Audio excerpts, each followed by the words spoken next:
So this is going to be a tutorial on how to mark a piece of wood. Mark your cut so that you can cut precisely. So on screen here, you can see that there's a diagram of a tape measure and a piece of wood. So I found it best that when you measure from a tape measure like this, that you be consistent. One thing is to make sure that you're using the same brand tape measure, or that if you're using two different tape measures, measure them against each other so that you can tell whether the inch gradations line up with one another. If they don't, then you're best to stick with a single brand. So when you make a mark, notice that each one of these line markers, they have a width to it. So I found that if you just mark, for example, something, for example, if you wanted to mark 1.5 inch, and you can see that this half-inch line is a lot smaller or narrower than the 1-inch lines. You want to, when you make a mark with your tape measure, you want to match the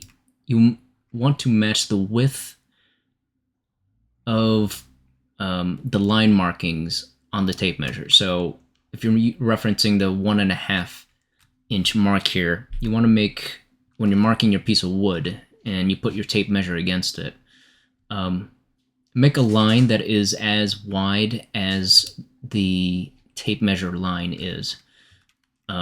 This way, when you go to cut or measure, for example, on the opposite end, if you just use the same tape and you make the same mark, you can be sure that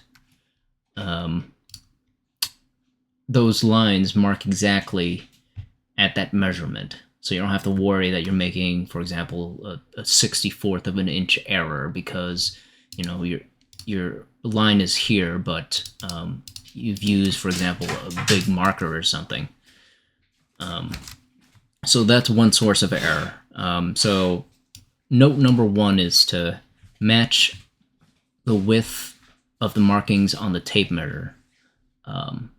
So the second important thing is to decide how you'll put the kerf of a cutting blade on that mark. So be it a blade from a handsaw or the blade of a saw blade on a table saw. So the blade itself, it's not a straight line, right? Everything in reality has some width to it. So I'm just going to measure. So the kerf of a blade is usually 1/8 of an inch. So I'm going to try my best to make a blade that is about 1/8 of an inch using this marker here, or this tape measure here. That's 1/4. Half, quarter, eighth. So this is about the width of a kerf of a blade. So the kerf is another word for the width of a blade. When you go to cut a piece of wood, another source of error that can come in that prevents you from making really good cuts or very accurate cuts is where you position your kerf. So if, for example, you wanted to cut a piece of wood that is 1.5 inch wide,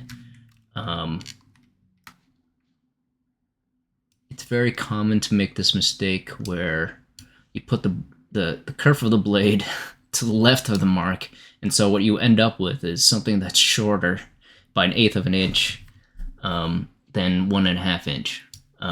That's a definitely a source of an error. Another source of error is putting it to the right of the kerf of the blade, right? Because then you'll have a smidgen.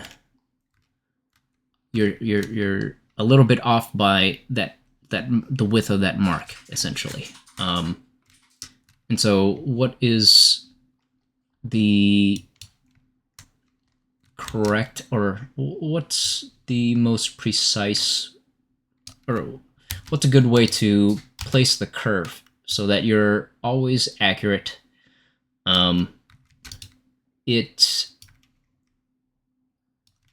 So here there are two ways you can approach it. One is to always, sorry, I'm trying to capture this curve here, the entirety of this curve.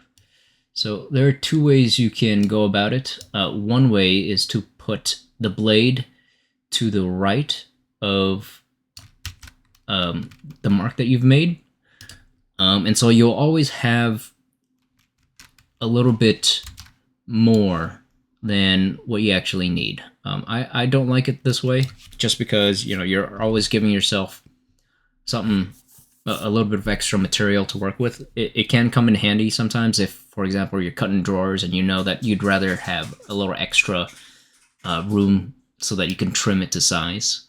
Then in that case, it's a good idea to put the kerf of the blade to the right of the marking.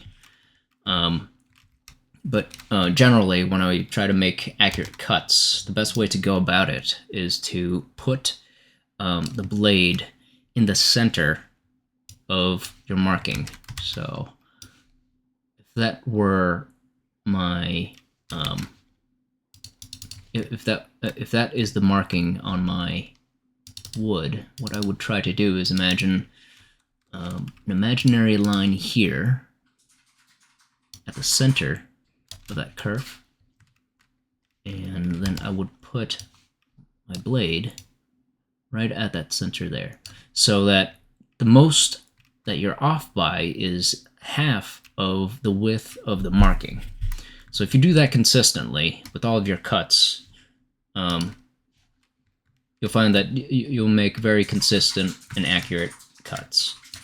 And usually, you know, the width of these markings is about a 32nd of an inch. So if you use half, if you place your blade at half of the width of the markings, the most error you'll introduce is about 1/64th of an inch. So that's very negligible when you're working with, when you're cutting wood. So if you stick by these conventions when you're measuring with the tape measure, you'll get pretty precise cuts.